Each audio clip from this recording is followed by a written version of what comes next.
Hi, boys and girls. My book this week is called How to Eat a Book. How to eat a book? That doesn't sound like it would be very tasty. So let's find out what they're really talking about when they say this book is about how to eat a book. The authors are Mr. and Mrs. McLeod. Here we go. How to eat a book. Sheila sat down to eat her first book, and the strangest thing happened.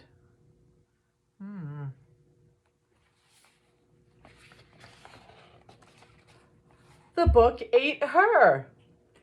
This is a silly book. The book ate her. My goodness.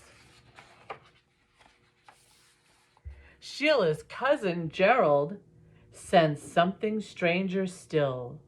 His left foot went left, his right foot went wrong, and then the book ate him. What kind of book is this? It's eating people. Gerald's twin sister, Geraldine, watched it all and sipped her tea. And the tea grew tired of Geraldine, and Geraldine grew tired of tea. So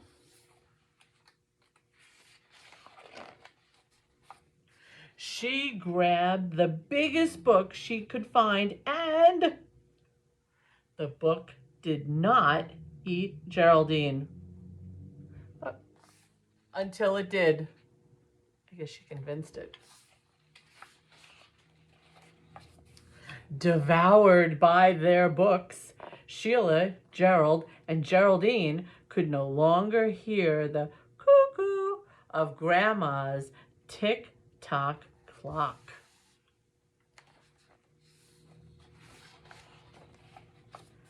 Spiraling into a world of words, hungry for answers, Sheila asked a beautiful question.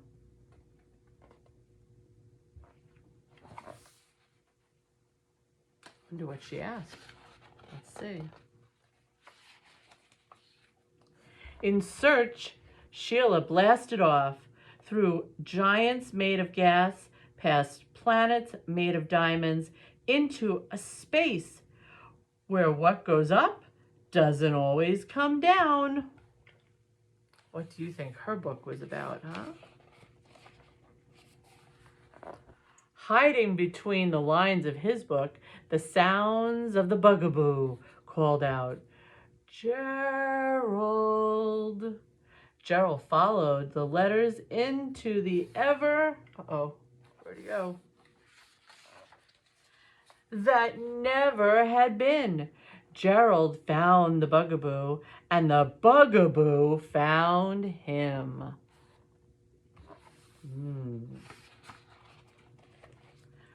Unleashed by her book, Geraldine burst free from her wall-to-wall carpeted cage.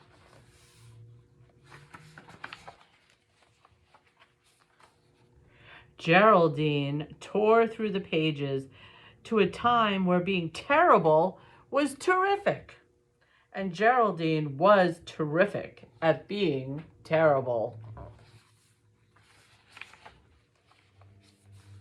And the books began to realize something strange was happening, but it was too late.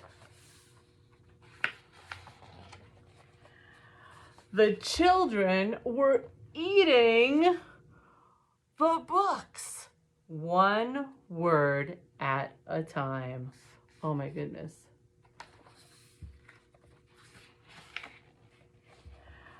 Until there were no words left.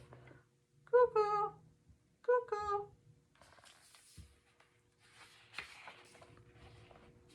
Strangely, something remained.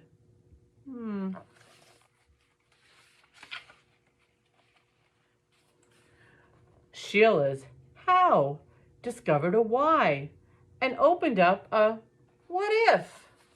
More questions for Sheila.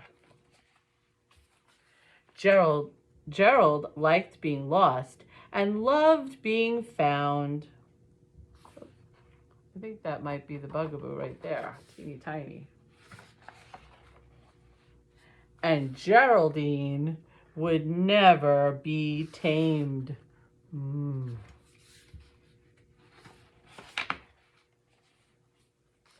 Strange it is, strange but true. The way to eat a book is to let the book eat you.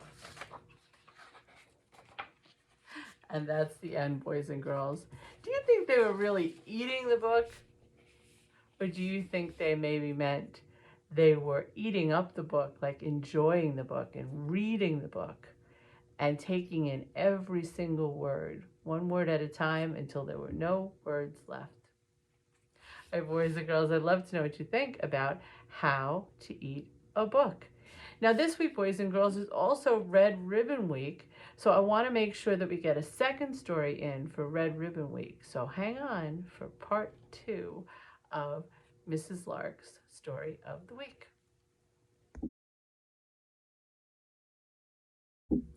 Hi, boys and girls. For Red Ribbon Week, this book is called No by Condra Alberry, and it says, and I mean no, let's say no to drugs.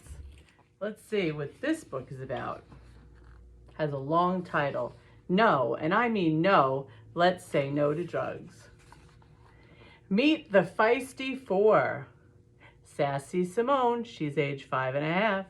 Karate Chop Kimmy, she's age 7. Courageous Cody, he's age 6.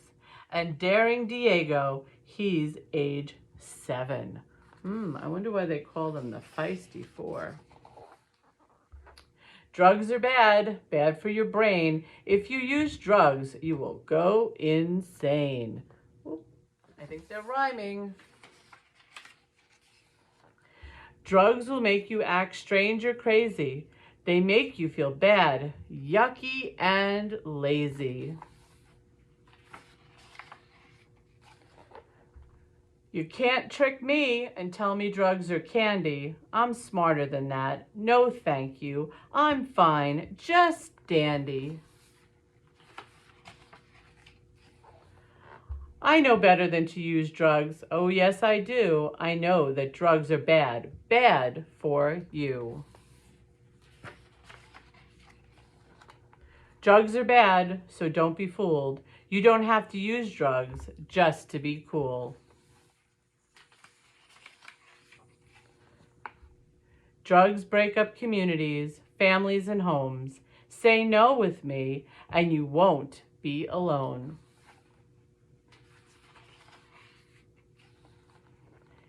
Ask me if I use drugs, my answer is no. And if you try to pressure me, then you must go. I will always say no to drugs, no matter which day of the week. I'll say no to drugs, even in my sleep. He's talking in his sleep. Say no to drugs, say no to drugs. Drugs are bad, I don't care what kind, and if you use them, they will mess up your mind.